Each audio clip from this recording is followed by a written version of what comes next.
Integrated pest management is an approach to pest management that includes the methods of chemical, biological, and mechanical controls. It is different from conventional pest control, as instead of completely exterminating all pests, the purpose of IPM is to instead exterminate pests to only a tolerable level.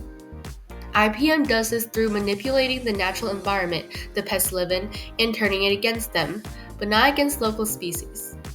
This method results in the least possible hazard to humans and the environment, as IPM methods are specifically designed to only remove the target organism. Additionally, IPM differs from conventional pest control in that IPM only resorts to chemical approaches as a last choice, whereas conventional methods are only mostly chemical approaches, such as spraying pesticides. IPM is used agriculturally in farms, homes, gardens, and the workplace. It plays a significant role in protecting humans and other organisms from the chemical and diseases that could be spread through conventional methods.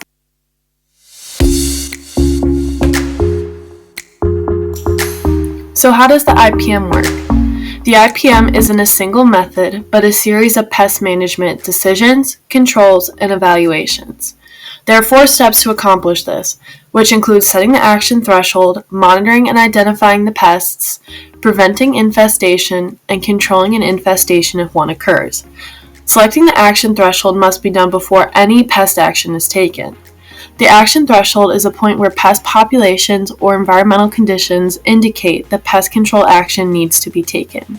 This is extremely important to make sure that pest control methods aren't taken prematurely and do unnecessary damage. The second step is to monitor and identify the pests. Some insects are not harmful or can be beneficial, so it is important to accurately identify the insects to see when the action threshold will be surpassed and therefore initiate pest control actions. Identifying the pest species also allows the right control protocol to be used and removes the possibility that pesticides will be used when they are not needed. The third step is to work on prevention.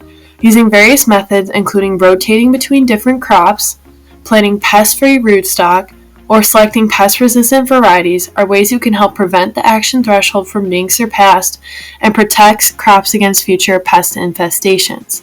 The last step is control.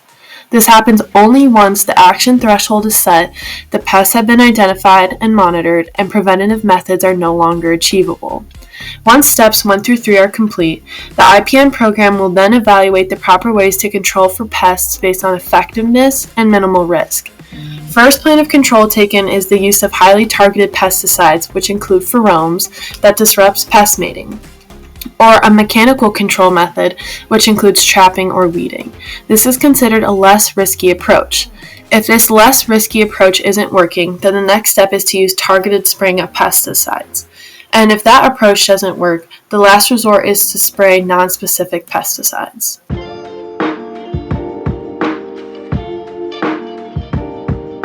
There are 4 main types of IPM controls: cultural, mechanical, chemical, and biological controls. These 4 control methods are frequently combined for more efficiency. Cultural control methods modify the environment to make it less favorable for pests. Crop rotation is the preferred cultural control method, and it's basically when farmers change the type of crops planted in a specific area to disrupt pest life cycles. Polyculture is also utilized, and it is the idea of planting a variety of crops together to reduce the risk of pest infestations. These are usually the first option to fight off pests. Biological control methods include the use of natural enemies to ward off pests. An example would be the introduction of predators of the pests to shrink their population. Pathogens are also commonly used, and they are usually small microorganisms like bacteria and fungi that can infect and kill pests. Mechanical control methods use barriers or traps to manage pest populations. The most popular barriers are screens or row covers, which help prevent pests from reaching plants. Some traps utilized are pheromone traps, which attract pests through scent and capture them. The chemical control method includes the use of different types of pesticides to control pest populations. These pesticides are usually harmful for the environment, so they are only used when all other methods prove ineffective. The least toxic options are usually utilized, and their potential impact on the other organisms is heavily considered.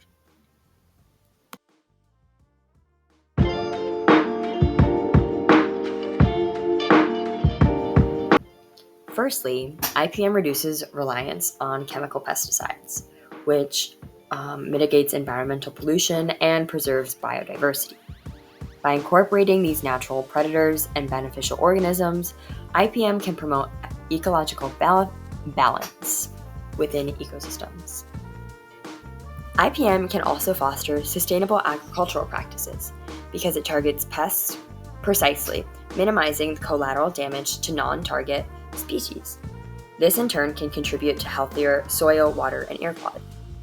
Also, farmers practicing IPM can often experience increases in crop yields and economic benefits because the approach optimizes the resource utilization and can reduce production costs associated with the excessive pesticide use.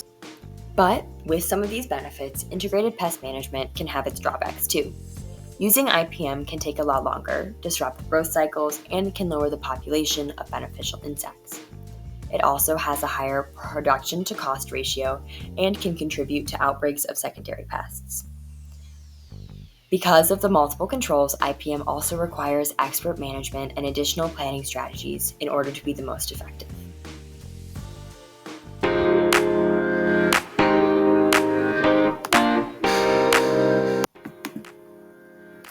That was a lot of information. Let's do a quick rundown of what we covered. As said before, IPM is an approach to pest management that minimizes disruption to the natural environment. Its main purpose is to only reduce pests to a tolerable level, as these pests are a part of our trophic levels and we need them to maintain a sustainable level of biodiversity. There are a variety of methods to approach IPM, but each method follows similar procedures. The first step is to set an action threshold. The second step is to identify and monitor the pests. The third step is preventing the pests from spreading. And the last step comes to the control programs, when prevention is no longer feasible.